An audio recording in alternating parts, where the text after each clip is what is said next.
Find your seats. The first door prize that we have is this wood art with a buck, and that goes to Mr. Ryan Vanderspan.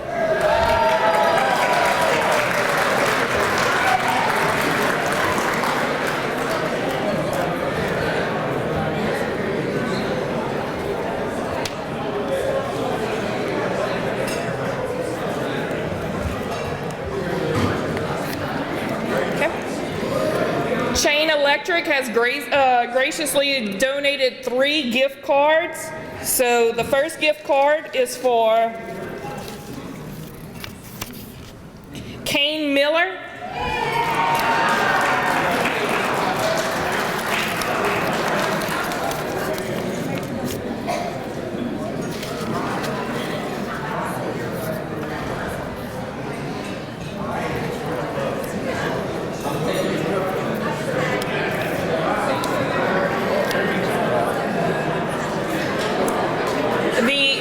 Gift card from Chain Electric goes to Esther Tapia. Esther's not here? Okay. They would must be present. Remind winner must be present. Yes. So the winner must be present. So we're going to put Esther back in for the drawings tomorrow. Next we have Mr. Johnny Burrell. Okay.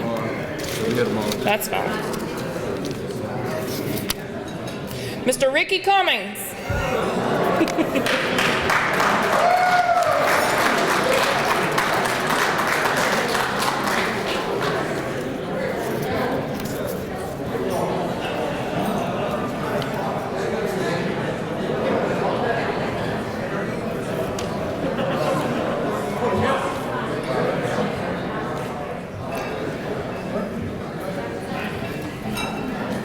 I haven't seen this person either. Mr. Phil Zito? Not here? Okay. All right, so the last chain gift card goes to Mark Phillips.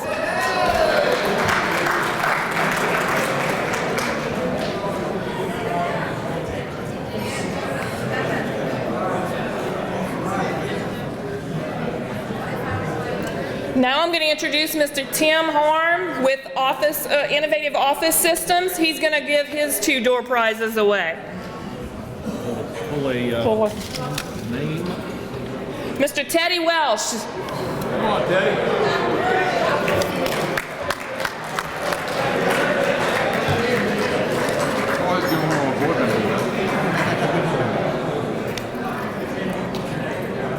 You have your choice of a ceramic travel mug or an umbrella. Both of them pretty handy around here. Let me have this mug. All right.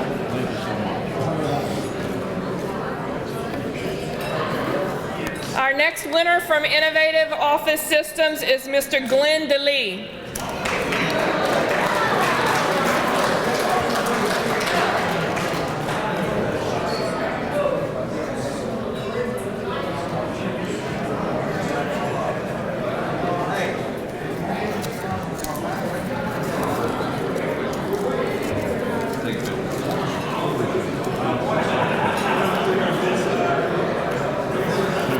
Thank you.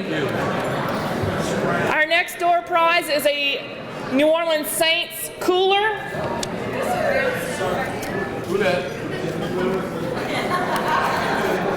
Miss Mary Broussard? Not here.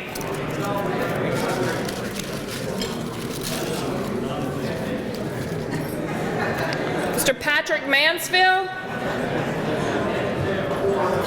Not here? Okay. Mr. Lewis Lee? Not here. I'm gonna find a winner. Mr. Ken Lofton?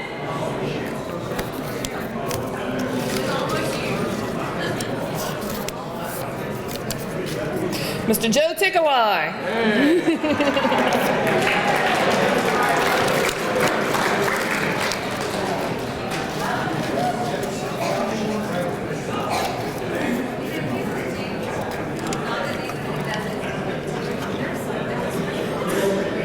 next door prize is a thermos flask, Mr. Clayton Jinks.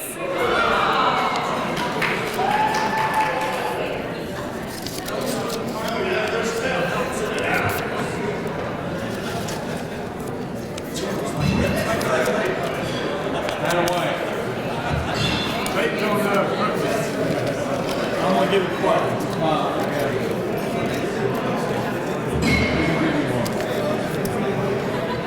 Next, we have an iPad for Mr. Randy Pierce.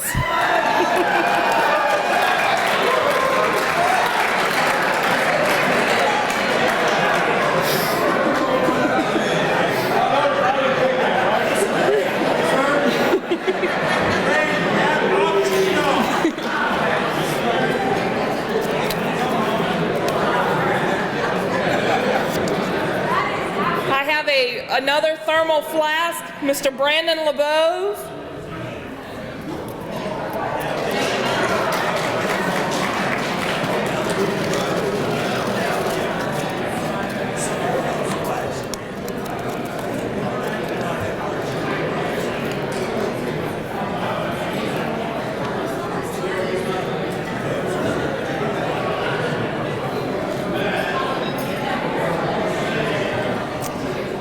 Next, we have two insulated wine glasses and a wine cooler set. Mr. Chris Graves.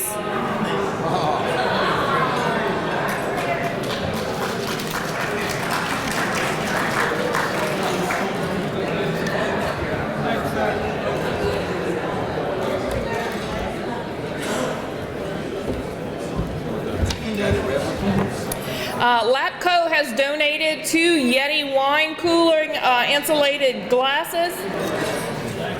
That's for Mr. Joe Jarrell.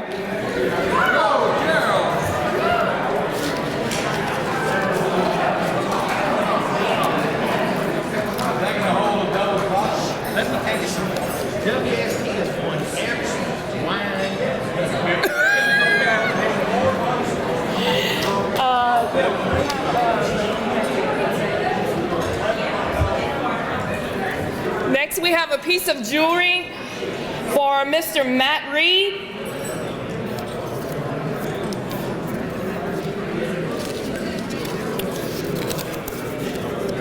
Mr. Mike Stafford.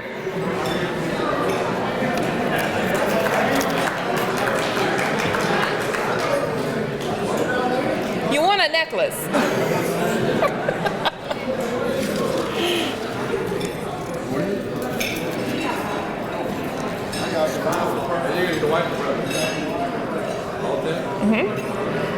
ALEC has graciously given us a duffel bag, and that's for Mr. Randy Lorio.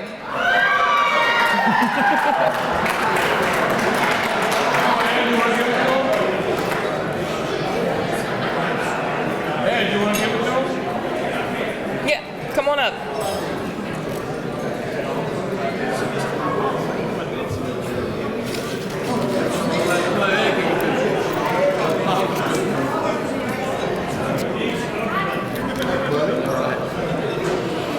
Our last door prize is a folding LSU wagon for Mr. Clarence Brock.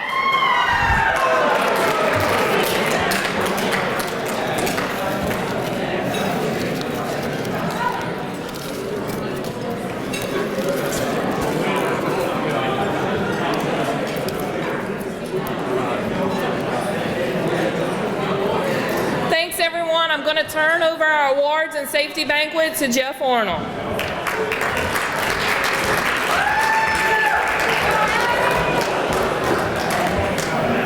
Thank you, Addie. Of course, they'd always love to listen and receive prizes and listen to me talk anymore today. I think I've been up here more than anybody. It's been a great day. We thank all of you all for attending the ALEC annual meeting. At this time, for our awards and safety banquet, I'd like to ask Mr. Leslie Falks, Director at DEMCO, to please come up and give us an invocation before we begin our banquet. Leslie.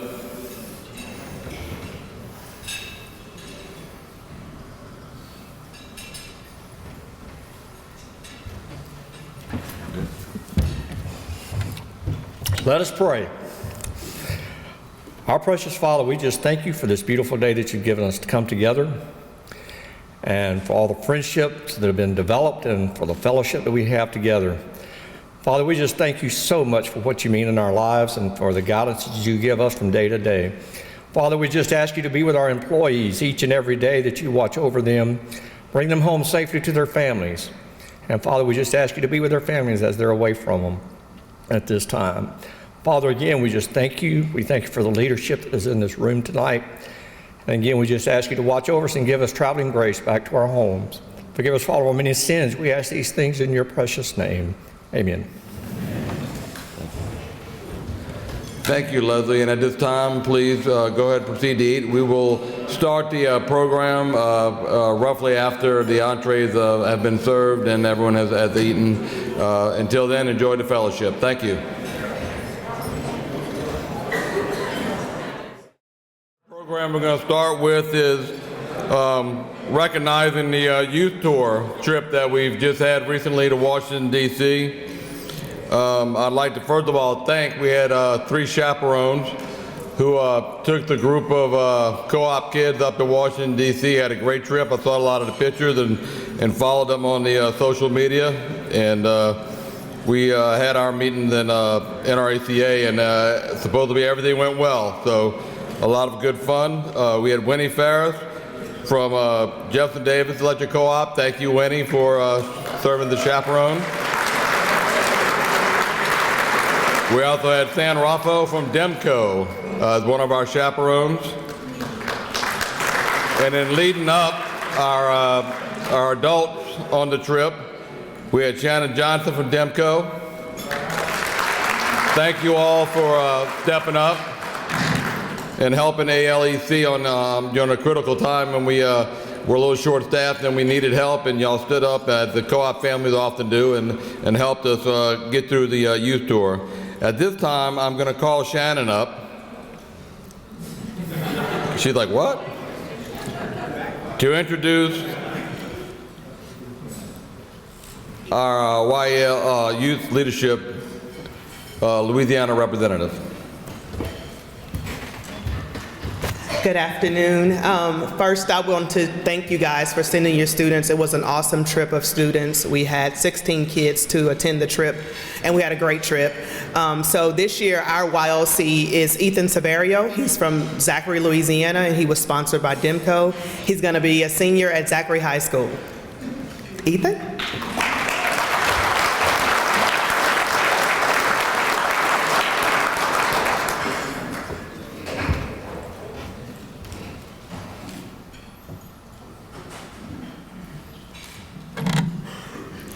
Henry Thoreau once said, "The youth gets his materials together to build a bridge to the moon, and perchance a palace or temple on earth."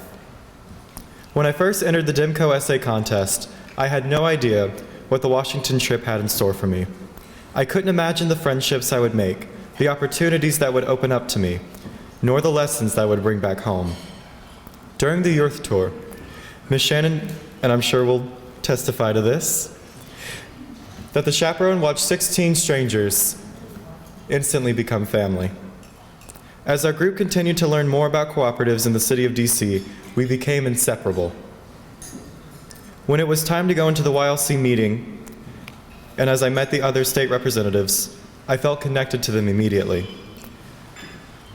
Over a few days, the laughs and tears that our group shared had left an impact on me. In both of these groups, I had made family. And along with these great friends that I've also met, I've met senators and representatives that work hard to represent Louisiana, as well as those who work for the NRECA and the CFC. I learned about the amazing programs that the NRECA takes part, bringing power, a necessity in our modern world,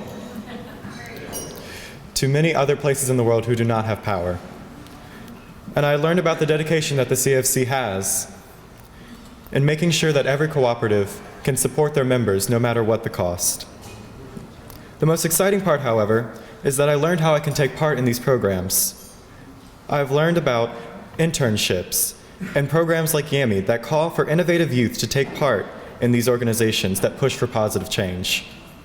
I am most grateful, however, for the realization that I had over the course of these trips. I realized that I, even as a youth, can make a positive impact in my community. I, as well as other youth, have ideas about how we can change and help the community, and we have the ambition to implement these ideas. And the truth is, I have no idea if these ideas would come to me without these trips.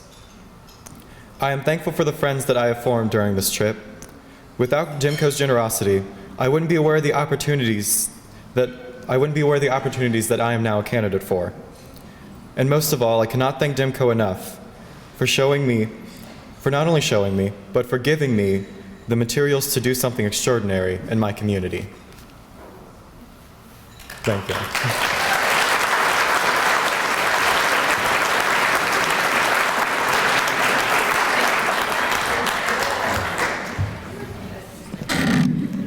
Thank you, Ethan. We have scholarship. Who's doing that? Where are they? Oh, okay. Can you tell us my first time? And on behalf of ALEC and all of our member co-ops, it's my privilege to present to Ethan the scholarship from ALEC.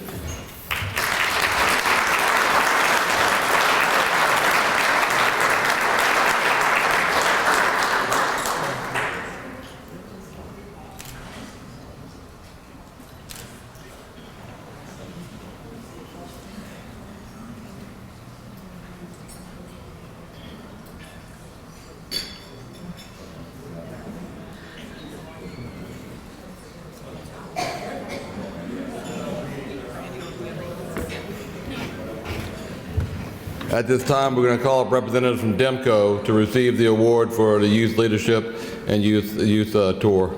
So, representative from Randy and any other members who would come up. That's this one.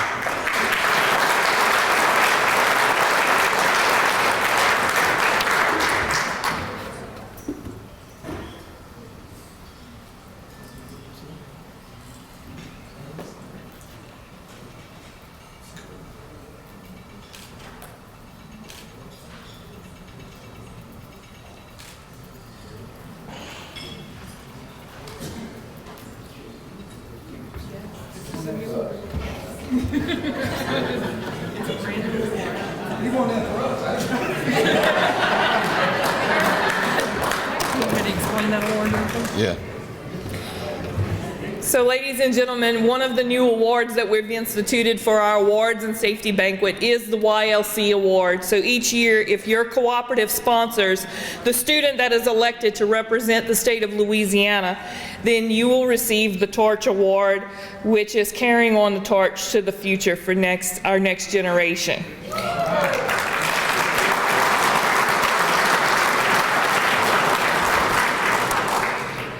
In order for us to fund the scholarship, we also do a drawing for a grill.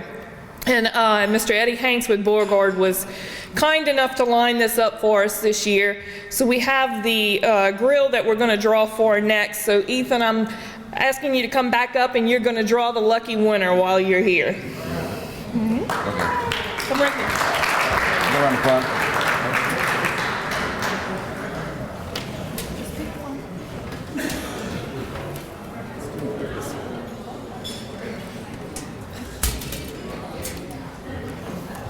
So unlike all the door prizes, the winner does not need to be present because we have sold these tickets at all of the annual meetings, and so your members have also bought tickets.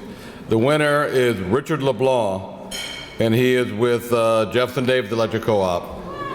So we will notify Mr. LeBlanc and let him know how to get his grill.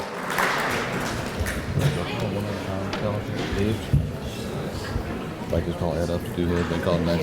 Yes, and then let Ed tell you who he wants to call next. Okay. Okay. Yeah. Thank y'all for supporting Youth Tour. It's a wonderful program, and we can't do it without your support and sending students. So please keep up the good work, co-ops. Thank you, Addie. Can't do it without staff. So at this time, I'm going to ask Mr. Ed Almody and whoever else he wants to bring up from ALEC to come on up, and we're going to continue the youth movement and our appreciation of the youth and with scholarship program. And Ed will announce the scholarships awarded by ALEC. Thank you, Mr. Jeff. Okay, come on. Thank you. A little history on the scholarship. This is the 5th year, and we started out with one $500 scholarship. Now we're up to 5.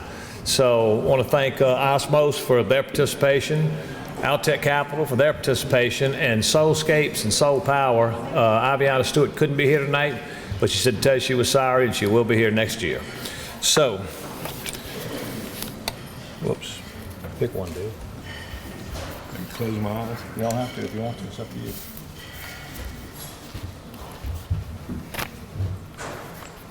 It may be easy to open for you. Yeah. I got lucky number 3 here. So the winner of the $500 scholarship from Osmos Utilities, Michael Beavers, and that's from Claiborne Electric.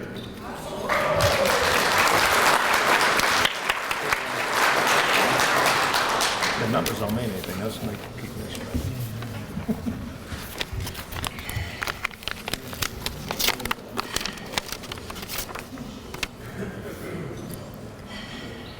Carly Newton. This one goes to Carly Newton from Northeast Power.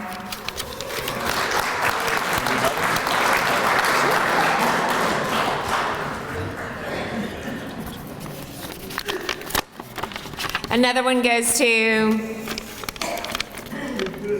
Matthew Gentry, BECI.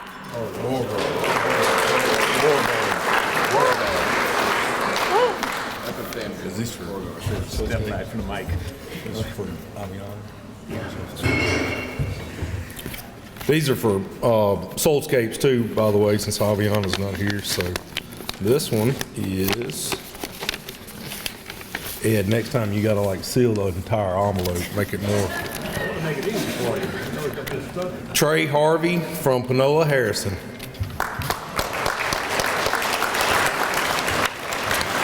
And the 5th scholarship goes to, hold on, from Claiborne Electric, Carrington Bass. Thank you, folks.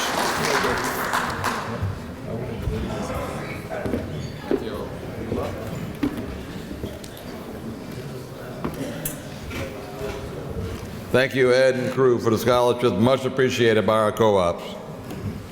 At this time, so that was all they said. At this time, I'm going to ask Mr. Ken Dejean to go back to come up for a presentation.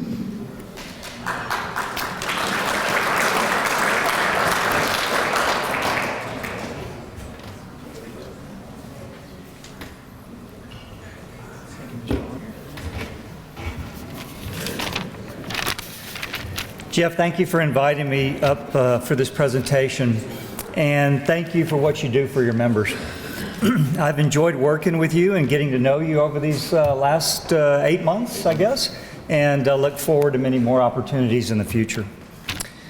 In the past few presentations at your annual meeting, I have saluted your spirit as you tackle the many challenges that you face. 2019 was no different. Whether it was an overreaching regulatory challenge or the challenge of another hurricane, you all continue to persevere, and with such great spirit and a positive attitude. So I salute you again. Keep up the good work. So Jeff, we would like to recognize the outstanding work that ALEC does for its members. We value our partnership with you all and sincerely appreciate the strong relationship that we have together.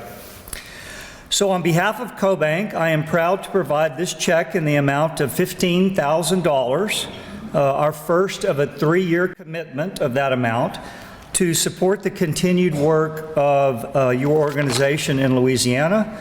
Please accept this contribution from CoBank with our sincerest wishes for continued good luck. Thank you. Thank you. Oh, yeah, absolutely.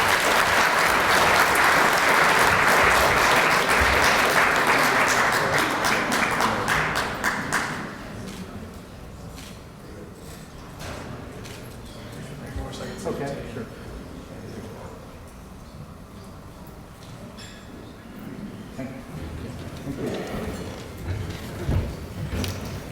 Thank you, Ken. Much appreciated by ALEC and all of our members.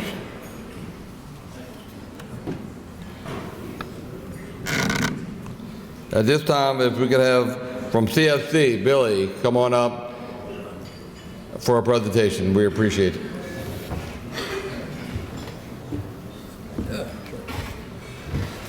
Well, good evening. For those of you that I have not met, I'm Billy Kowicki. I'm your CFC Regional Vice President. As you know, CFC is created and owned by American Electric Cooperatives, and I'm proud that 2019 is our 50th anniversary of supporting electric cooperatives. And as an affiliate of CFC, NCSC has been providing specialized financing services to its members since 1981. However, CFC and NCSC are more than just lenders. Like the co-ops we serve, CFC and NCSC are keenly focused on our members' needs, and we align our goals with yours. Since the inception of the Education Fund, CFC has allocated nearly $14 million to the statewide. Of that, over $206,000 has gone to Louisiana alone. These grants support training and education for co-op directors, employees, as well as our youth, who are our future leaders of our network. In addition, since 2009, NCSC has allocated more than $863,000 for education. I would like to present to you two checks, one from CFC and one from NCSC, and they total over $10,000. This is to support the Rural Electric Youth Tour as well as Louisiana Co-op Leadership Conference. So, Jeff, you want these or you want me to give? I don't know about giving checks to a politician. A recovering politician.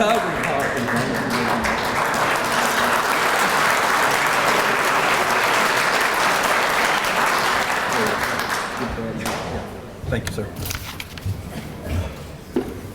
Again, we can't say enough about our supporters, and whether it be Alltech, whether it be Osmos, Soulscape, CFC, CoBank, we truly appreciate ALEC as an organization and our members, the support that you give us year in and year out, the advice that you have given me and the friendship you have given me in my 8 months on the job, helping me learn to be a CEO of the association. It's much appreciated, and I don't often get a chance to tell you that, and thank you. The Cooperative Communication Association is an association of nearly 300 members who communicate professionally for cooperatives throughout the United States and Canada. Members of the CCA are communications professionals across the spectrum of cooperative business, including electricity, agriculture, finance, food, oil, and housing. The organization works to help members excel in communications, improve effectiveness, advance professional standards, and facilitate professional growth and networking opportunities for its members. The Michael Gronzak Award, did I say that right? Am I even close? The is presented each year during the Institute Banquet to communication professionals aged 35 or younger who have excelled in his or her career so far. The award symbolizes accomplishments, contributions, competence, and promises of young cooperative communicators and recognizes their sustained excellence, creativity, insight, and performance. The honor's namesake was a young communication professional who died suddenly while on assignment. This year's award was given to one of our own, Emily Tingle with Claiborne Electric. We just wanted to recognize that she received that national award as one of our co-ops that received that award. So on behalf of ALEC, we would like to congratulate Claiborne and Emily Tingle.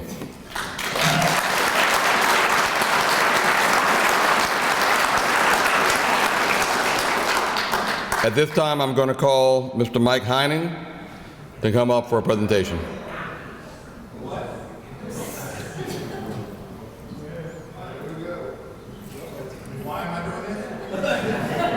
I'll remind you when you get up here. I drank a lot. Why are you calling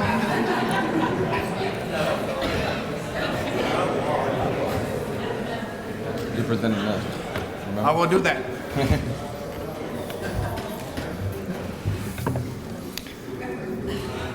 I must present something.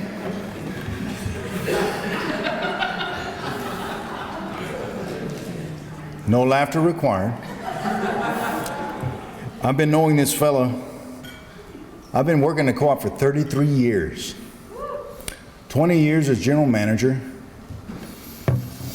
But the years before that is when I got to know this guy. This guy has been more than a brother to me. We've been through just about everything together. Years ago, we were both in member services. We went to a training in Lafayette together, and it was one of those things where you have to train but not talk, communicate without talking, do all these types of things that we did, that one day I learned so much about him and he learned about me, none of it useful. But at the end of the day, if I ever need anything or wanted anything and needed to know knowledge, he's who I turn to. He was the general manager for ALEC for many years, from 1996 to 2018. Now, when he became general manager of ALEC, it was not a pleasant experience. He came in a situation that was dire, sort of like him being the manager of Demco now.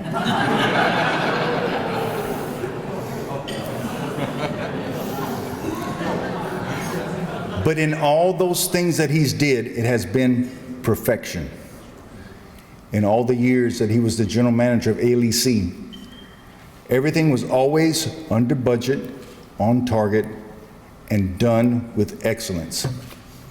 And I am proud to be up here today to present this plaque to Mr. Randall Claude Pierce.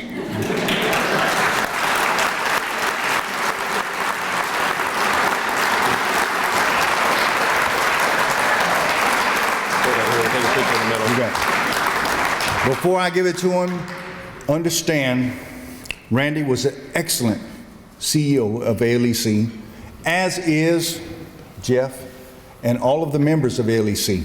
But Randall, with your leadership, ALEC is better than it's ever been and will continue to be better.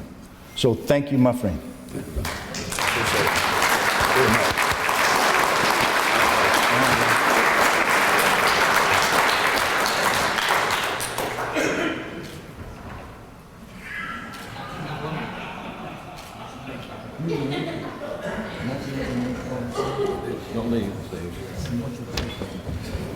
So that was the award that we give him that he can hang on the wall. But we wanted to give Randy something else. And on behalf of the employees and staff at ALEC, I'm going to open it for you. Oh, The nice. bottle of Blanton's. Nice. Oh, nice.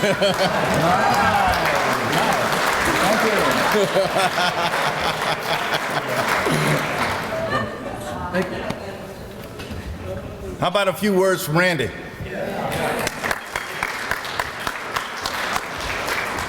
Thank you. I'm honored. I appreciate the recognition, particularly that Mike was so prepared that he didn't know he was coming up here. But you know, that may be appropriate. That is totally appropriate. Let me just say, you know, when I was a young dude in the mid-1980s in my hometown of Natchitoches, I was knocking around looking for a job. And I found a job, and what I didn't know is that it would turn into a career, and what it's turned into. I feel very blessed and fortunate that, and I think anybody should be, that gets to do something they enjoy, gets to do something they believe in, and I think we all do something that we truly can believe in and should believe in. And I think it's a privilege and an honor in particular to get to know so many fantastic people.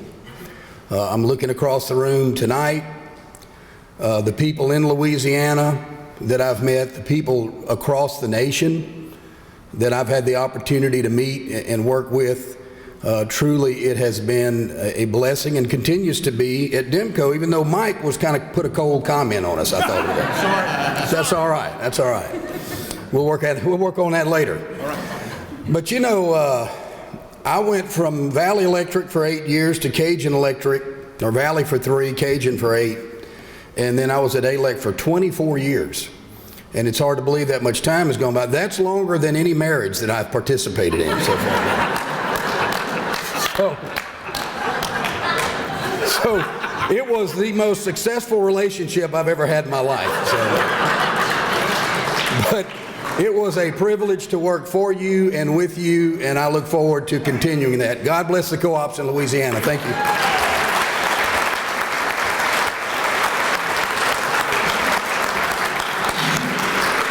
With that last comment, I'm tempted to say thank you very much and good night, but we do have a program to follow. At this time, I'm going to ask Mr. J.R. Hickman to come forward for a presentation. As J.R. comes forward, y'all may or may not know, during our board meeting today, J.R. was installed as the new president of ALEC for the next 2 years. Mr. President.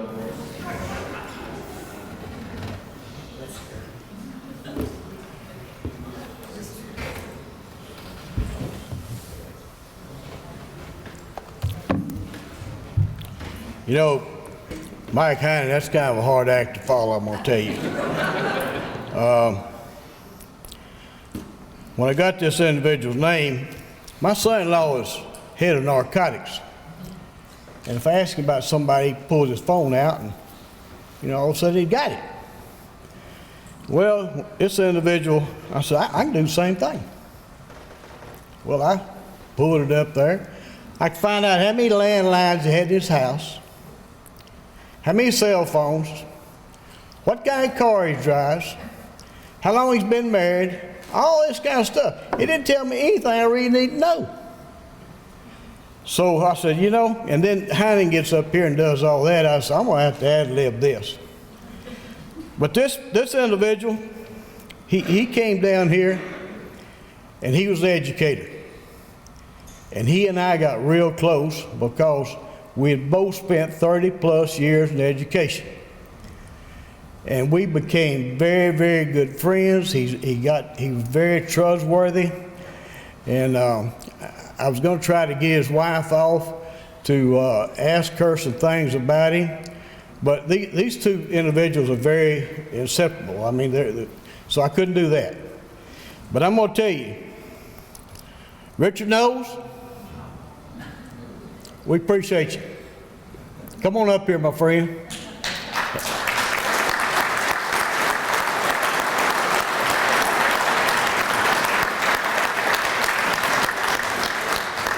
And I'm going to read this. He and I become very, very good friends with him and his wife. For outstanding dedication and leadership in fulfilling your responsibilities as a member of the Board of Directors of the Association of Louisiana Electric Cooperatives, 2006 to 2019. Love you, man.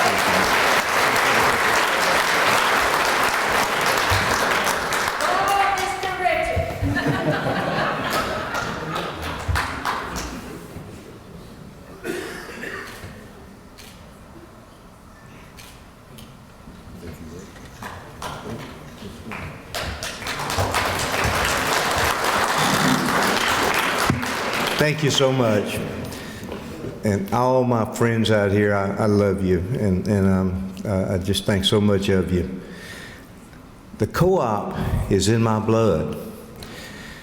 My grandfather was one of the charter members of Claiborne Electric Co-op in 1938. I have a picture of him riding along, hanging on the back of an old truck, going down a little dirt road.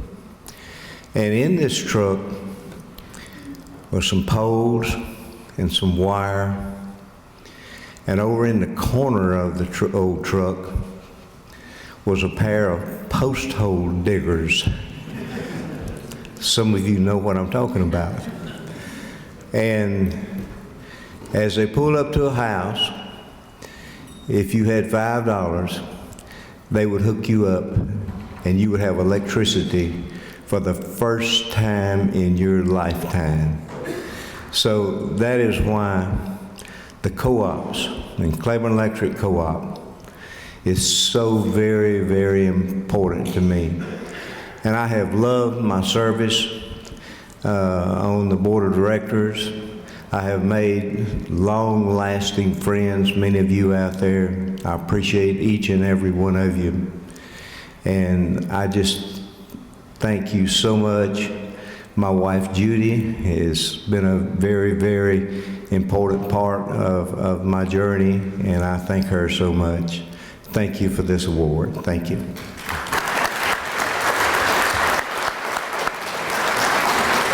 Thank you, Mr. Richard, and we know you stepped down from ALEC, but you're still on the board over at Claiborne, and we appreciate your service and look forward to continue working with you.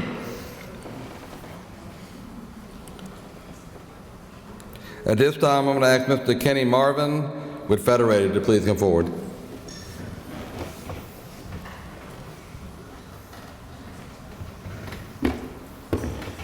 Okay, good evening.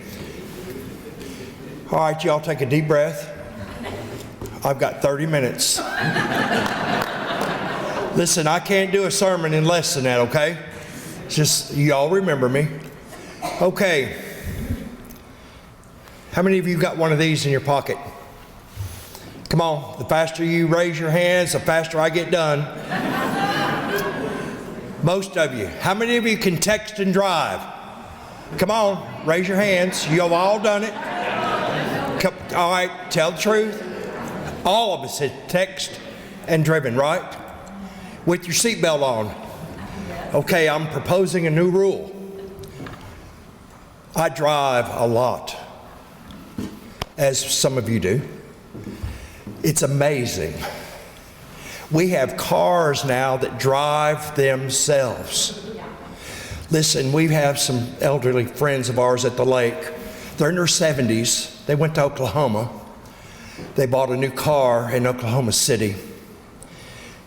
They come home to Tennessee and they say, come and look at our new car. So we play cards with them all the time. They're 78 years old. Madeline says, Kenny, you will love this car. It drives itself. I said, you gotta be kidding me. Lee says, oh no, she's not kidding you. Well, you can go down the road and let go of the steering wheel and eventually it will come up on the windshield. You need to put both hands on the steering wheel. Listen, folks, these people are 80, 70 something years old. They don't need to be letting go of the steering wheel. Not only that, she can text and drive because the car drives itself. Now, believe me, I'm on the road a lot, and the rumble strips, whoever invented the rumble strip on the interstate, on your Louisiana highways in the middle of the lane, have saved my life, Mark, numerous times. I can close my eyes, driving down the interstate at 70 because I don't speed, and I know when I hear that, I gotta wake up. Y'all have done it, don't laugh. I mean, you've done it yourselves, haven't you? Yes. So we can text and drive, eat a Big Mac, look at our phone and see the map. It happens, doesn't it? How many times as you were coming here did you have to look at somebody driving down the road going left to right and knowing that they were texting? Folks, it's called intoxication instead of intoxication. It's the truth. It's distracted driving is killing more kids today than ever. It's killing more adults than ever. Put it up. Save a life. Fasten your seatbelts. How about driving the speed limit? My rule is you can text as long as you're driving the speed limit. because most people are driving over the speed limit while they're texting. It's the truth, isn't it? The smaller the car, the smaller the wheels, the faster they go. And Lord forbid if you have a handicap tag on your car, because they pass me all the time. It happens, isn't it? I'm not telling you something you don't know. Federated, we're an insurance company. We've insured the cooperatives across the country for 60 years. We've given to the state of Louisiana over $900,000 to the JTNS program. Mike, to your program. This year we're going to send you a check, Jeff, for $93,000. In the last 10 years, over $900,000 that we've given back to the cooperative JTNS program. This morning, I handed to most of the managers a check over $250,000 this morning that I handed out for your workers' comp program. It's a successful program. Thank you, board members, for ensuring that you have a good safety program at your cooperative. It's successful.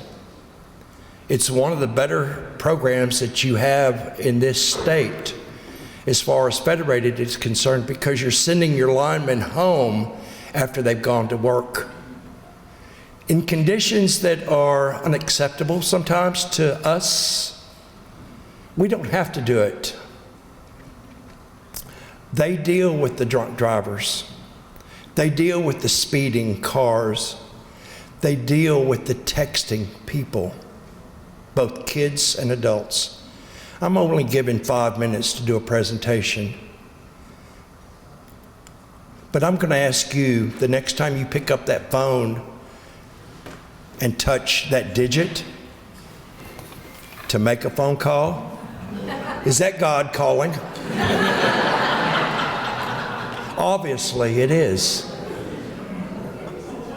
You all have heard the phone call before, haven't you? Have you gone anywhere that it didn't happen? Technology is great, but folks, let's use it in the right way. Let's take care of one another, share with one another, and love one another. Shakespeare said this, not Kenny Marvin, not Federated. Phil Irwin, by the way, says thank you.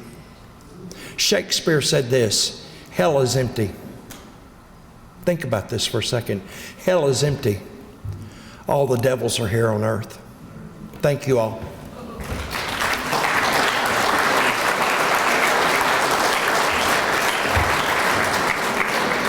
Thank you, Kenny. Much appreciated by the association and our members, and of course Mike with the program that him and Aaron put on for all of our co-ops of the value from ALEC.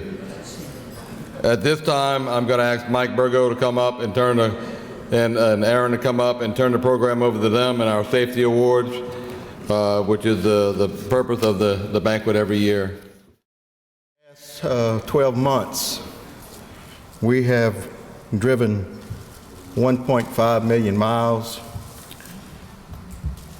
No, I'm sorry, 7.8 million miles, and worked over 1.5 million hours in the past 12 months. Like Kenny said, what those guys go through, if you really never did it, if you don't realize, a lot of people think they do, but the guys, every night, they're getting eaten up by mosquitoes, they're wet, they're hot, they're eaten up by the ants, and they got to put the lights on, that we have air conditioning, and we can charge our phones. What those guys go through is sometimes just unbelievable. And it gets in you, it gets in your skin, it gets in your heart, and you can't live without it. So I want to congratulate all those linemen working across this country. Tonight, we're going to recognize our co-ops who has shown an outstanding commitment towards safety by working over 1 year without a lost time accident. Now, since we've been doing this program, or since I've been up here, for the past 19 years, we never came as close as we did this time, that every co-op received an award. We were very, very, very close. Tonight, we have Jeff Davis Electric for working over 211,788 hours without a lost time accident since May of 2018. I'd like to ask Mr. Mike Heinen, General Manager Jeff Davis, to come up and accept this award.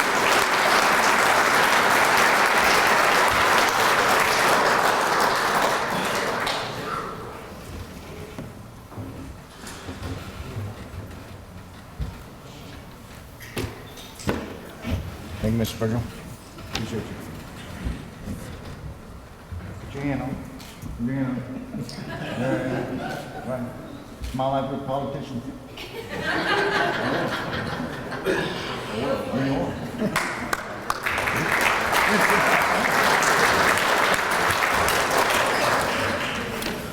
211,788 work hours without a lost time accident. Damn. That feels good. Thank you very much.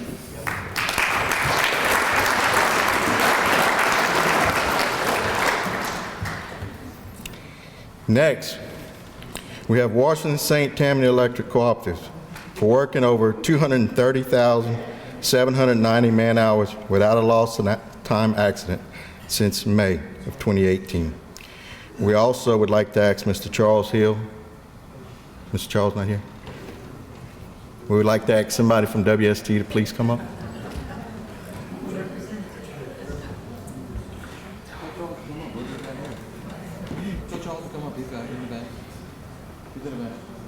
Mr. Charles? Come up, we'll do it down here. We'll do it down here. Tell them to come up.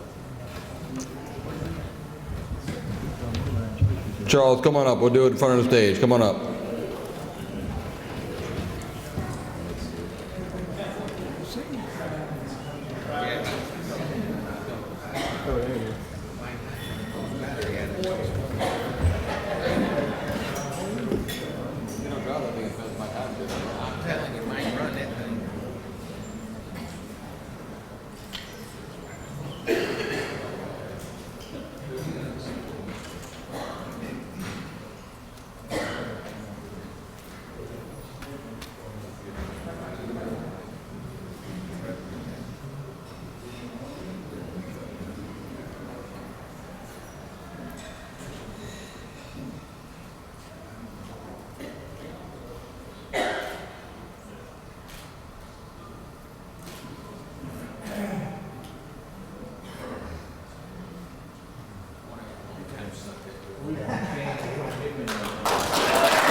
Next, we have Northeast Power Cooperative for working over 268,064 man-hours without a lost time accident since June of 2016.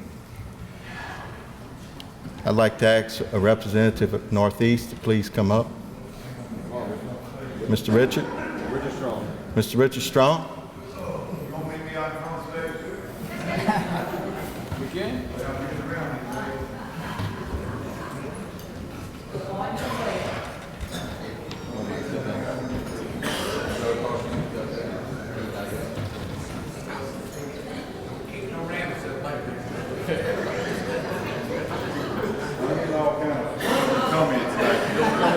I'm just seeing who I'm on the way back. Thank you, sir. A speech. You got 8 kids. Thank you, sir. A speech? Yeah. Thank you.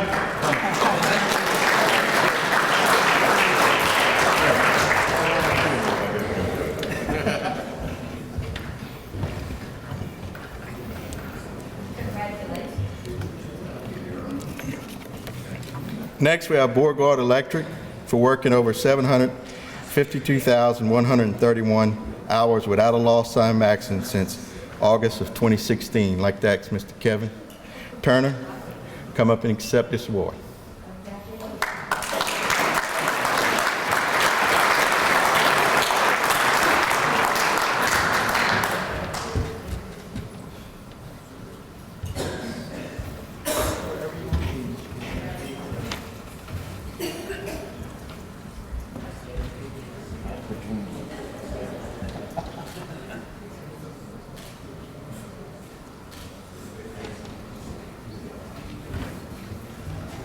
Thank you.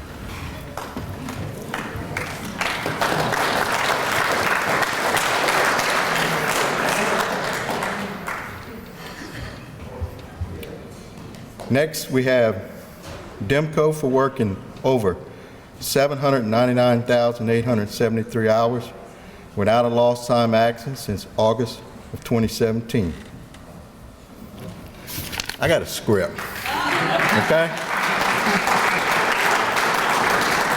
Let me just tell you, every year I use the same script, I just change the names, change the numbers. For the first time, I would like to ask Mr. Randall Pierce, General Manager and CEO of Demco, to come up and accept this award.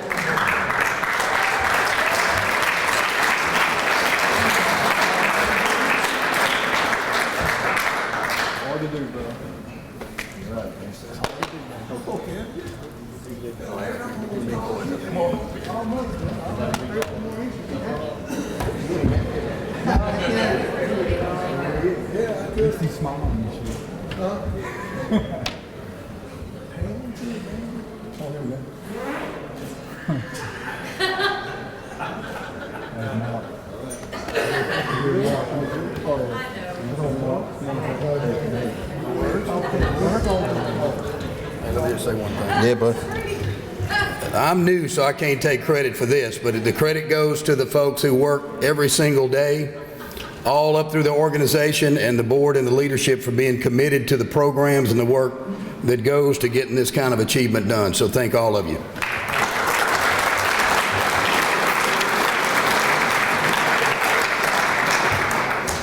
I'll tell you a little short story.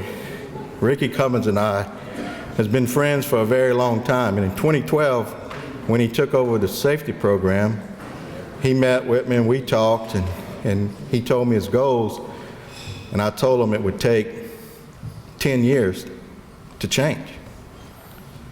And he got pissed. He was mad. He said, I'll tell you what. I said, Ricky, I'm telling you, it's going to take you 10 years. And it ain't going to take me 10 years. To change, it takes a culture. It's a safety culture. And changing to a safety culture is very, very difficult. And these co-ops is working towards that, to make that change for the safety culture.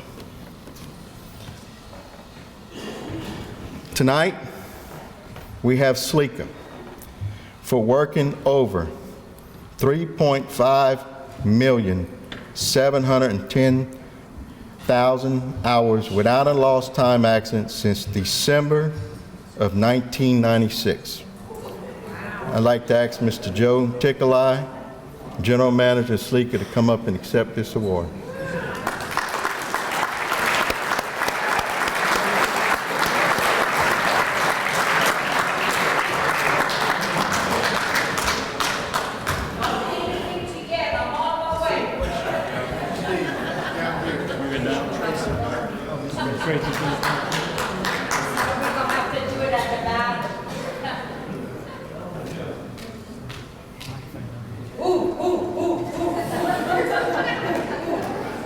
We did it.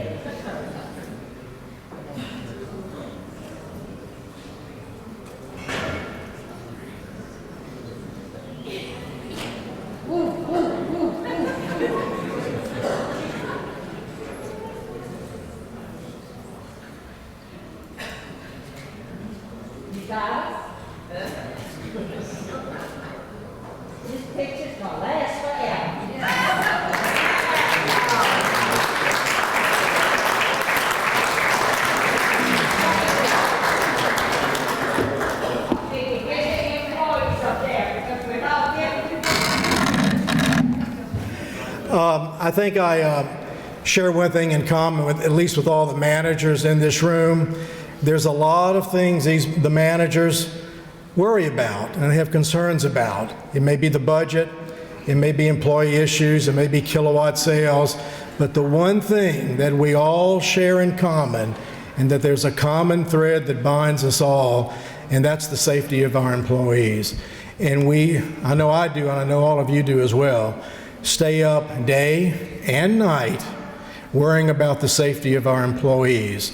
The inside employees, and particularly the outside employees who do some of the most dangerous work on the planet, and most of the times when they're doing that, it's in the worst conditions on the planet. So I want to thank all of my employees for achieving this. I want to thank the board for giving us 100% backing when it comes to safety. They give us whatever we want. So I want to thank all of them. And then I want to get off script just for 1 second, because I won't have another opportunity tonight to do that. But last week, we had a little unusual occurrence that came to our service territory, and it was called Tropical Storm Hurricane Barry. And we've been through some bad storms before: Gustav, Ike, Rita, Katrina, the list goes on and on. But this, for a tropical storm, this had a big punch to us. And we lost over half of our system because of this tropical storm. But I want to thank our employees, Matt Peters, my operations superintendent, for getting everybody back up, all 13,000 of them within 24 hours. And I want to thank WST for sending crews to our assistance. Randy, I want to thank you for releasing some crews that you didn't need, and you sent them to us. We couldn't have gotten everybody up in 24 hours without that. And a special thanks to ALEC, Aaron, Mike, who helped us before, during, and after the storm, Jeff and the staff who contacted us, and many managers out there who called me to see if I was doing okay. Sometimes I wasn't, sometimes I was. But thank you all, and we appreciate that. Okay.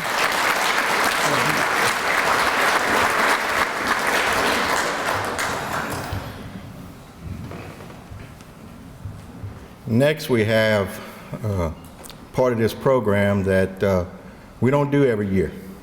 It doesn't happen every year.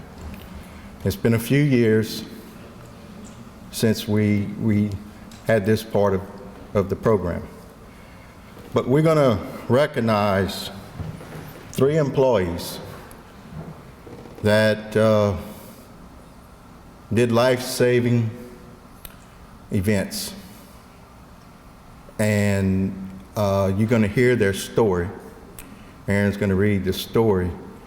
And we have no script. This one, we didn't make a script. We know these guys. We have worked on the side, by their side.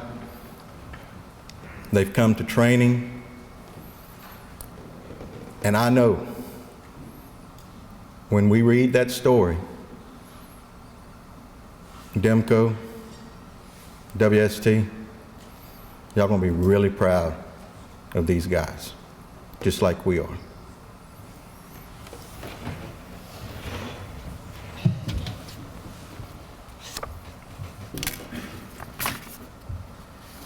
Mike mentioned our employees that we're going to recognize tonight. One of the great things about co-ops is we truly have great people that work in the co-op, and given the opportunity to help, they always do. And this is just an example, 3 examples of where our cooperative employees had the opportunity to help, and of course they stepped right up and took care of it. So I grabbed the stories from the cooperatives that they wrote about these employees, so I'm just going to read you a little excerpt of those, and then we'll ask that employee to come up and be recognized. So a key safety tenet that DEMCO must abide is to be aware of your surroundings, whether at work, home, or in the community. This story highlights a DEMCO lineman who was observant while driving home one day when he noticed something happening on the road that seemed unusual and decided to take action. As a result, his attentiveness, a little girl was rescued from imminent danger. While driving home after days of overtime and a promise to his wife that he'd be home by 4:30, Demco lineman Frank Fowler noticed a little girl in a pink jacket walking along Walker North Highway. Seeing traffic swerve around the child, Fowler immediately turned on his safety strobe flashers of his Demco service truck, pulled over. He continued to watch the child as he approached, observing her tightly clutching her teddy bear. Fowler reached the child, introduced himself. I work for the power company, he told her. She was safe, and then protectively guided her alongside him to the Shady Bower Church, where he had pulled over in the parking lot. With lights still flashing, he could tell she was very scared because she was again cuddled up to her teddy bear. He assured her that he would take care of her, and that's just what he did. Although the little girl was unable to tell him her home address, she did tell him that she was 4 years old and that she did know her dad's phone number. Fowler called 911 saying to both, she is my responsibility now, she is safe with me, and I pledge she is in my protective custody until released to duty. The 911 call went to the operator like this: you're a Demco unit? Fowler, yes ma'am, operator. You're professional? Fowler, yes ma'am. I'm right here and I'm not leaving, Fowler assured. Soon thereafter, the little girl's grandmother arrived, but Fowler continued to maintain his commitment that he would stay with the child until he was given his statement, and then he would release her to protective custody. Once done, he made it home around 5:30, another day worth every minute of his extra duty, said Fowler. So Frank, would you please come up and be recognized?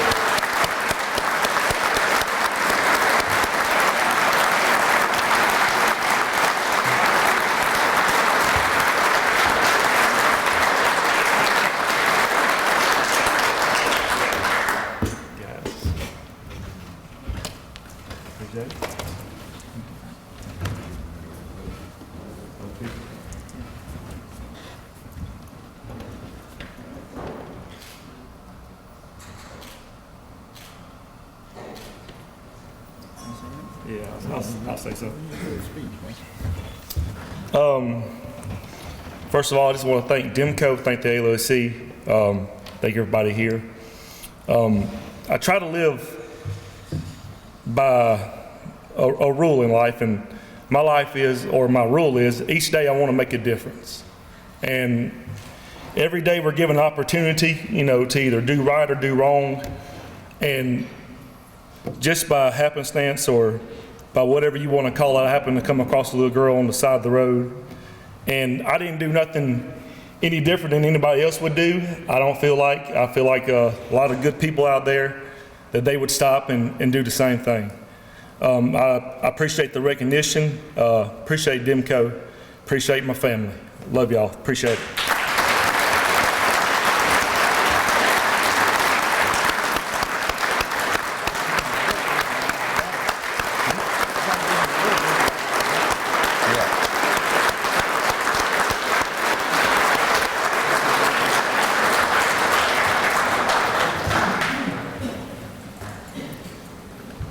I told Frank when he got here, we didn't have a plaque for him.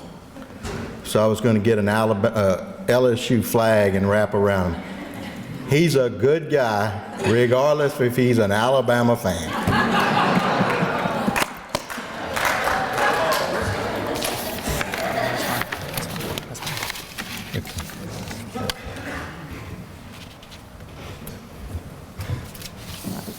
I'd like to recognize our next award recipient. It was Memorial Day weekend. Demco connector Blake Sullivan was out working in his yard with his 2-year-old son, about to use the edger.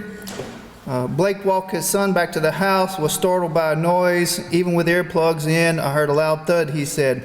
Blake looked around and noticed his neighbor, who was outside moments ago, was no longer in sight. He called out to him, hearing nothing. So he banged the door for his wife to take their son, and then ran to assess the situation. He found his neighbor laying on the concrete ground with a bloody head, very weak pulse, and gently breathing, so he called 911. During the call, Blake was joined by his wife, who took over the call so he could monitor his neighbor. Things changed quickly. He started looking blue, so I checked his pulse again. It had stopped. He was breathing. He wasn't breathing, so I began to administer CPR, Blake said. Reflecting on the event, Blake said that 9 minutes he gave CPR felt like an hour. Every time I'd complete a round of compressions, I'd stop to reassess, and his color would go blue again. It felt futile, like cranking a motor that just wouldn't start. At some point, Blake recalled that he decided to just keep giving compressions until help came, no longer stopping between intervals to reassess. Walker Police Department showed up, then the fire department arrived with an AED. The swap was finally made from Blake's manual administration compressions to the AED when the first responder took over. They shocked him about 6 or 7 times and continued to work on him for about 20 minutes. Blake reported even as they loaded him into the ambulance, someone was still on his chest giving compressions. A couple hours later, Blake was surprised to get a report that his neighbor was alive. His neighbor family offered thanks and praise for his CPR skills. If it hadn't been for someone knowing what he was doing with CPR, he'd be a goner, he was told. More thanks came later in a text message. Wanted to let you know you did a great job on the CPR. All the doctors told me 90% of the time when you're doing CPR on somebody, they usually break the ribs. You didn't break any. Blake is glad to have helped and is grateful for his CPR training. I'd like to thank my CPR instructors for teaching me well, and to DEMCO for providing this training so that I'm able to do this kind of thing. So Blake, would you please come up?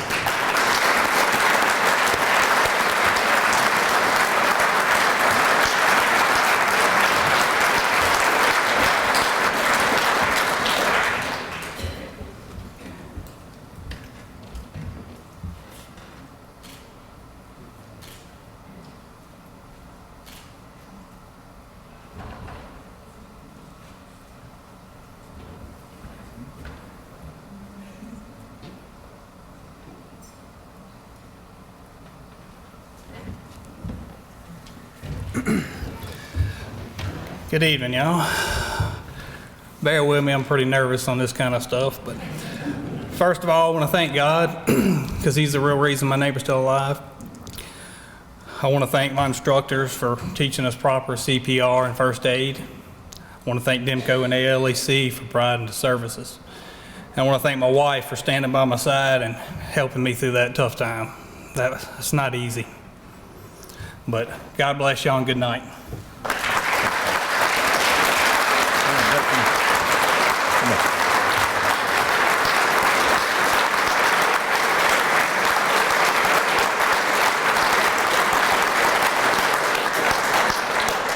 There's a little to the story that I want to say. I didn't want to say this without his permission. Blake and his neighbor wasn't real close. And Blake put all that aside and did what was right. Great job, Blake. Thank you. Thank y'all for the recognition.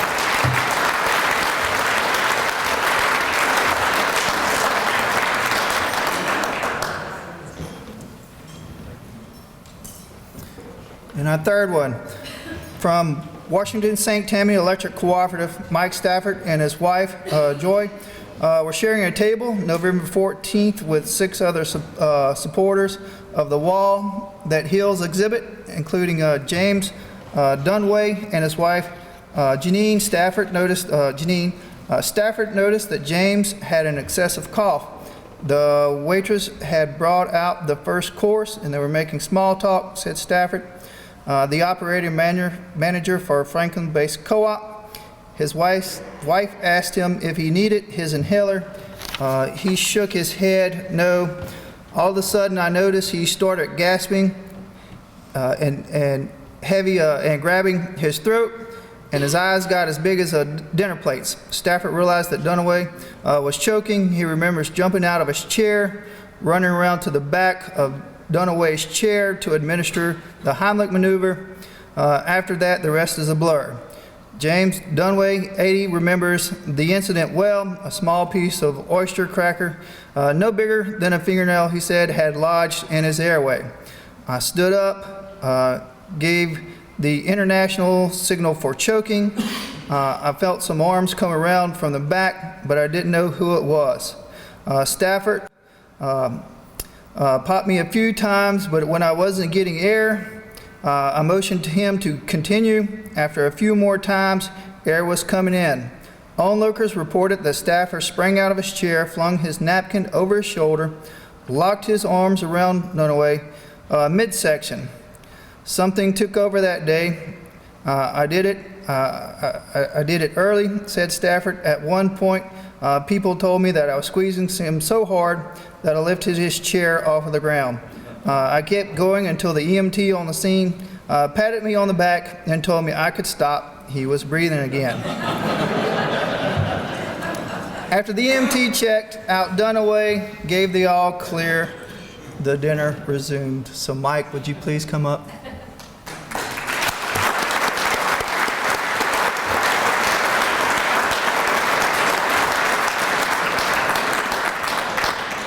Can't tell the story about me. I won't give you permission.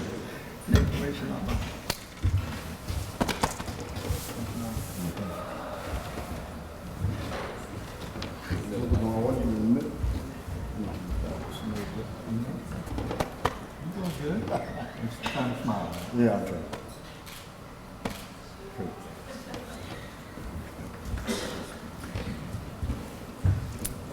I really appreciate this, and just like what Aaron read, what I told him, it was a blur.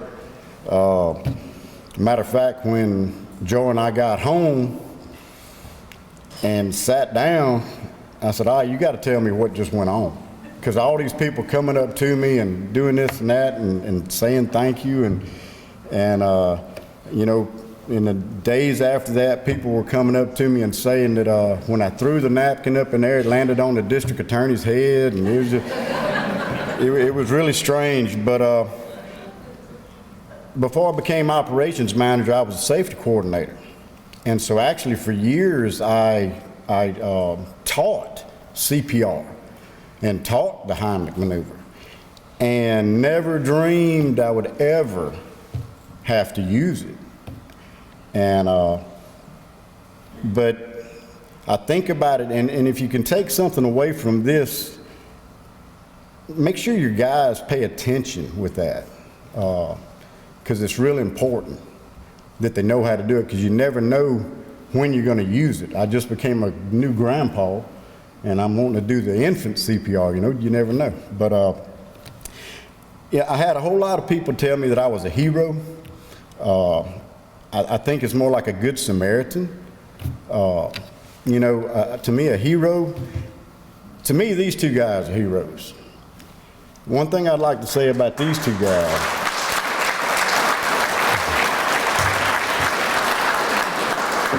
and we go way back. Every time there's a storm, you know, and if I need help, or if any of you need help, you make one phone call, and within 30 minutes, and you say, hey, I need 10 crews. And within 30 minutes, you get a phone call back from Bergeau Aaron. And it's like, hey, they on the way. You didn't have to make a call, another call. You didn't have to wait. You didn't have to worry if you're going to get them. And to me, that's a hero, because every year I know that if we have a storm, that all I got to do is call this guy. And he's going to give me some help. And that means a whole lot to me. And I wasn't going to have a minute up here, so I wanted to appreciate it that too. Love you. Thank you.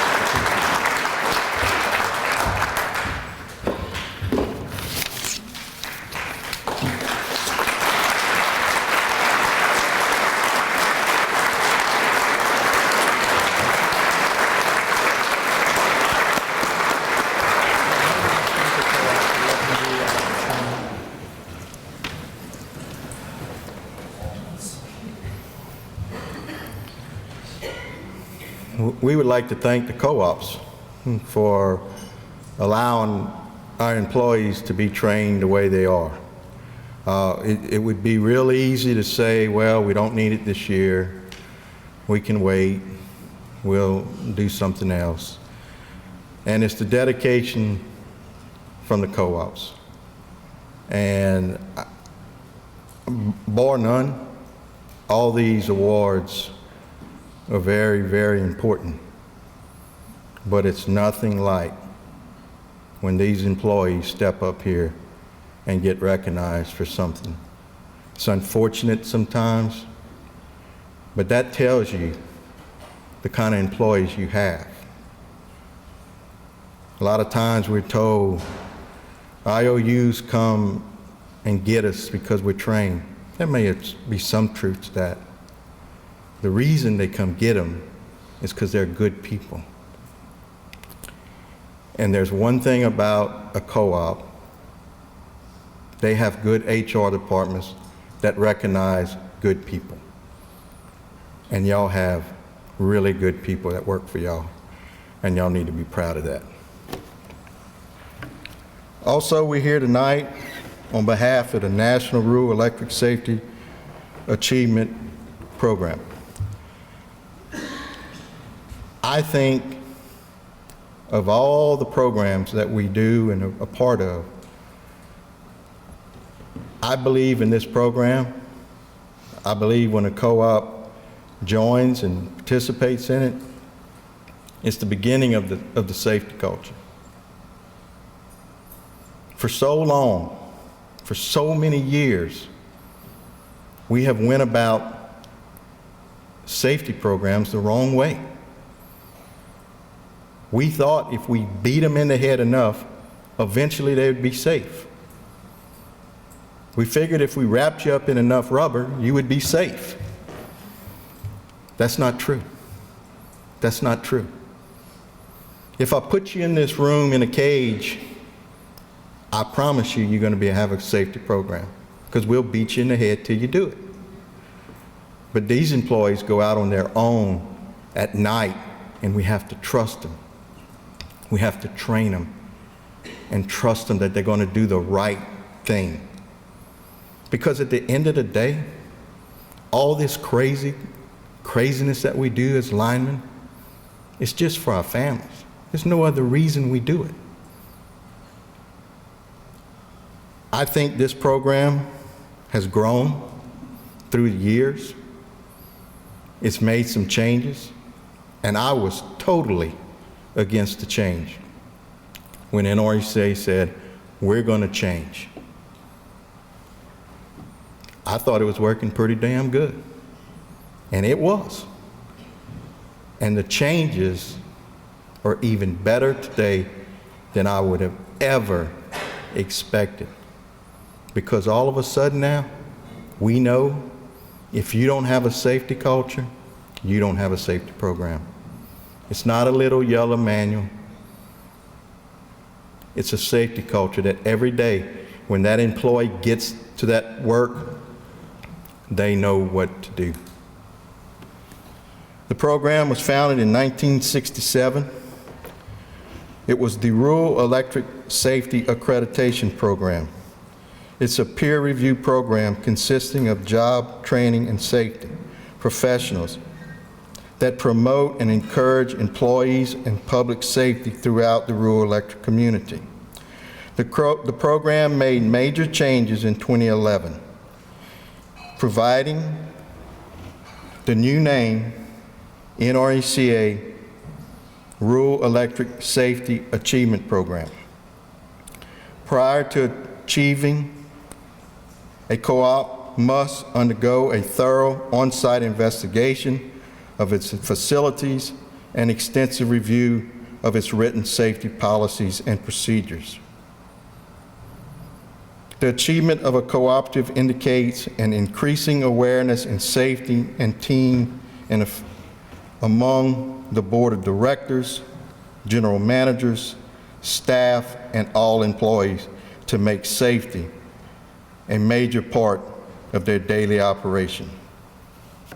SLECA has demonstrated this commitment to safety in earning their outstanding achievement through their continuous participation and involvement in the program. At this time, I'd like to ask Mr. Joe Tickelai to come up.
I'm very proud of that flag.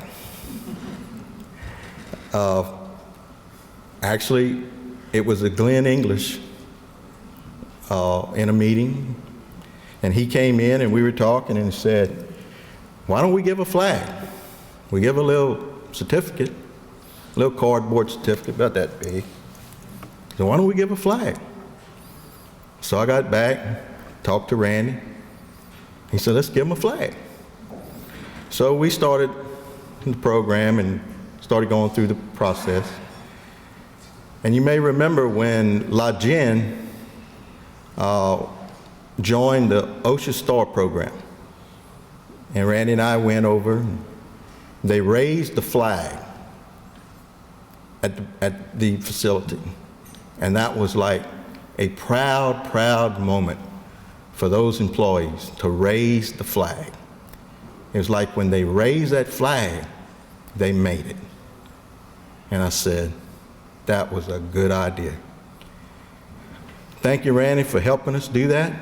It's been 3 years that we've been in this process, so we have only one co-op left that everybody will have a flag later this year. Jefferson Davis will go through their process of the achievement program in November.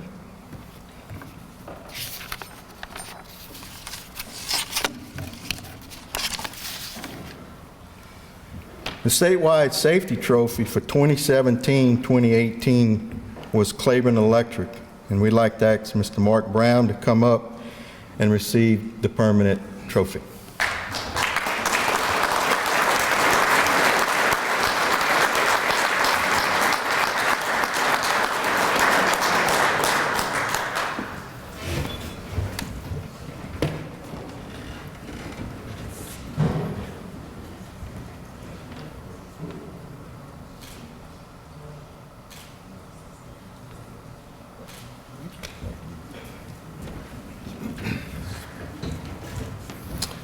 Well, thanks for the award. I just want to make a couple of comments tonight. We're celebrating safety, and it's a wonderful thing to celebrate. But I want to tell you, last year we were the winner of the top award in the state for safety. Things can change very, very quickly. Just a few weeks ago, Claiborne Electric lost one of its own. One of my very, very dear friends had a heart attack, ran off the road, struck a tree, and killed him. Things can change very, very quickly. You can have a lost time accident, you can have a death, you can lose one of your own just like that. So celebrate the safety, but stay focused. Well, this wasn't just any employee is part of the family. When I first got to the co-op, my very first day on the job, I'm talking to the employees, the new guy coming in.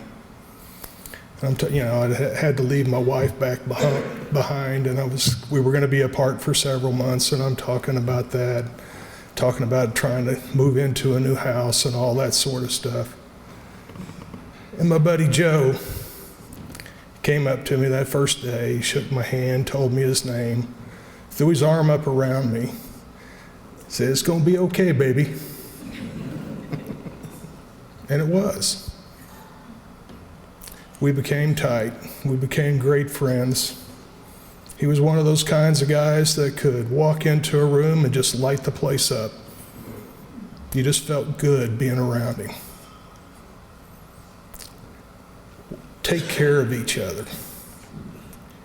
You're responsible for your safety and the safety of everyone around you. Understand just how quickly things can change. Thanks for this award. We appreciate it. We'll accept it in Joe's honor.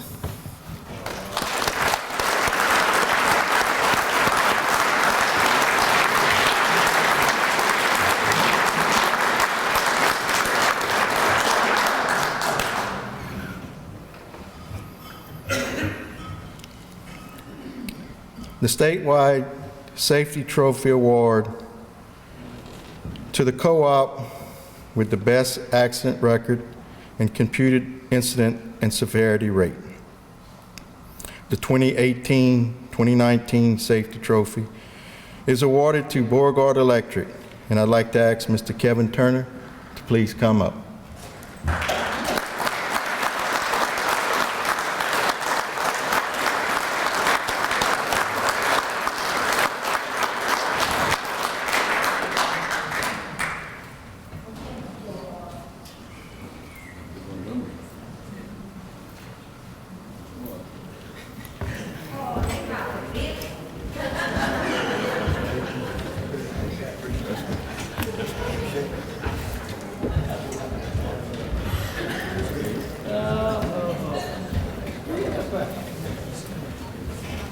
You afraid I'm gonna fall? Hello, Mike. How you doing? Where you going? I'll step up a little bit. Yeah. You're gonna have to get over there and make a call up the back. Come here. Teddy, can you step up? Okay.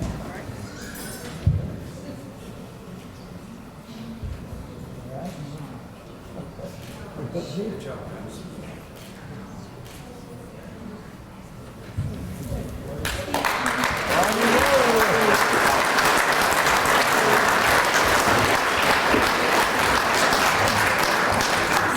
I want to thank ALEC, thank everything that Aaron and Mike and Jeff and his staff does. Can't say how much safety is, how important it is to us. Main thing is everyone gets to go home at night. Like Mark just said, things can change in a very short period of time. I want to thank our board for all their support that they give us at the board level. And I want to thank all our employees. Without them, this wouldn't be possible. They work a lot of hours, a lot of storms, driving 1.2 million miles a year, just 1.2 million miles a year and no accident, just driving in today's driving like Kenny talked about, all these yahoos on the road, texting and weaving over the road and stuff, and our guys out there in big trucks working 16 hours and have to do defensive driving from these folks. And they did go down a hurricane in Florida, and a guy run off the road and run out 50 foot, and our crew was there on that hurricane, and he killed 2 or 3 at that on that hurricane. The guy did 2 or 3 workers, 1 contract worker, and I think 2 co-op workers from that co-op down there. But that's how quick things can change. But thank y'all very much and appreciate it.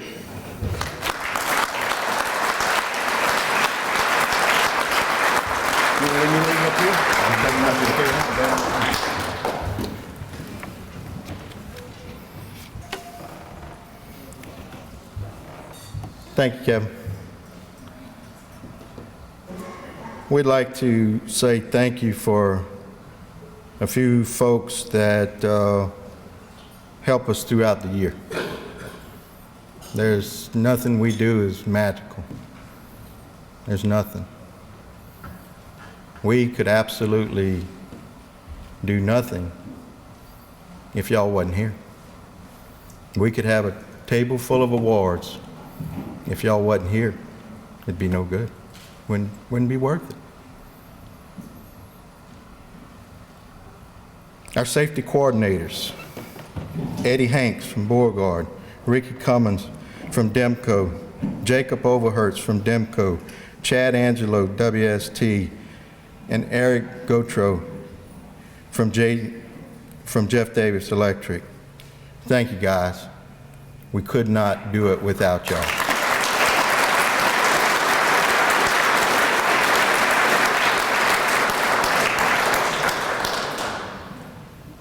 The Superintendent and Foreman's Group, Mr. Mark Phillips, President from Demco. Our Loss Control Committee, Kirk Weldon, Kevin Turner, Brian Rivette, Charles Hill, and Safety Advisor, Ricky Cummins. Thank you.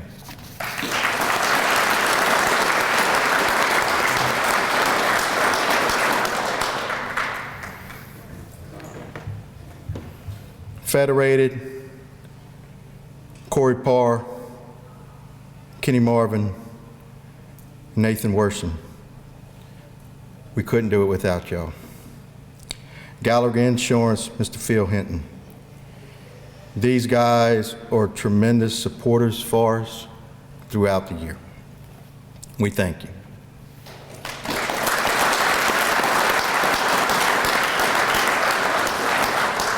We want to thank all our instructors that come to our schools and help us from Beauregard, Demco, WST, and SLECA. Thank you for sending the guys to help train these young linemen. We could not do it without y'all. A special thanks to Aaron and the ALEC staff. Addie, where you at? Addie, you did a fantastic job.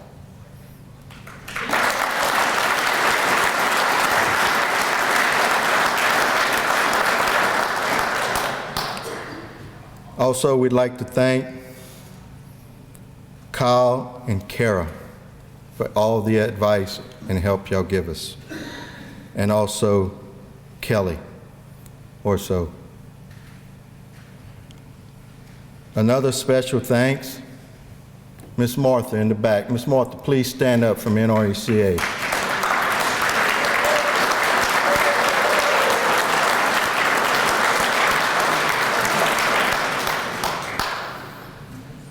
Every meeting I go to, Martha's there. Every Monday on Facebook, Martha's flying somewheres. She's a well-traveled lady, a tremendous asset for the statewide and for our co-ops across this country. And then a special thanks to Jeff. Jeff, we appreciate everything you've done and you're doing for us. Thank you.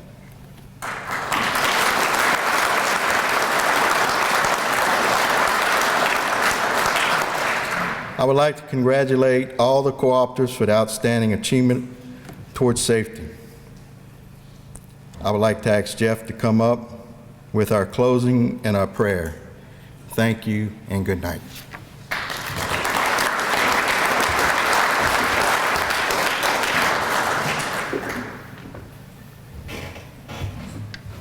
Thank you, Mike and Aaron, and all the good work and all the praise that he gives us. It's because of what they do. It's because of what they do every day with your employees, with your staff, preparing them to get out there and do the work they have to do and making sure they're prepared to do it in a safe manner. Mike had asked if I would recite the lineman prayer, but my predecessor had actually, and ALEC had produced a video, And I'm going to ask Addie to go ahead and play that video. And if you'll just remember our linemen and your employees and the safety and the lineman's prayer.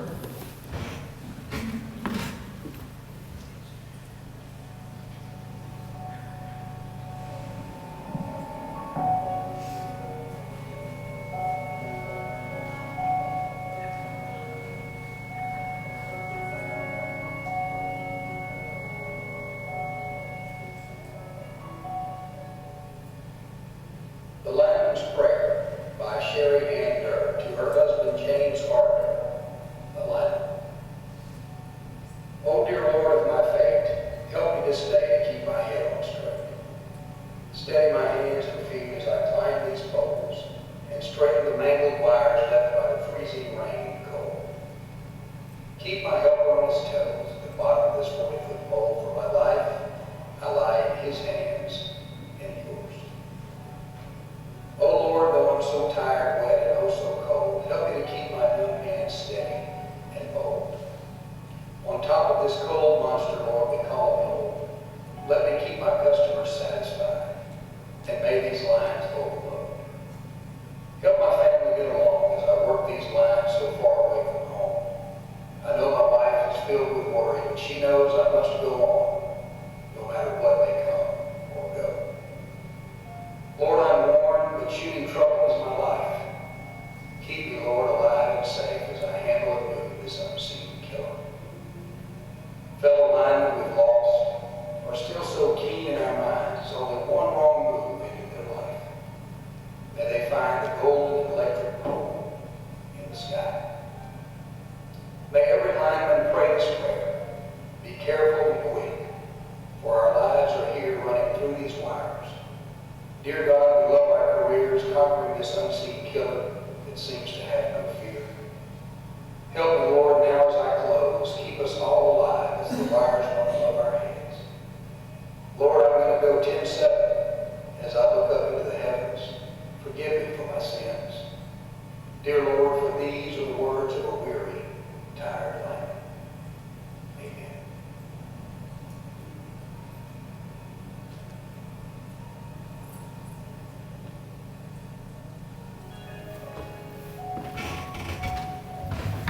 That concludes our banquet for this evening. We thank you all for joining us. We'll start up again tomorrow morning. I see the bar in the back is closed, but the one in the lobby is still open. So the famous singer once said, "You don't have to go home, but you can't stay here." Thank you all.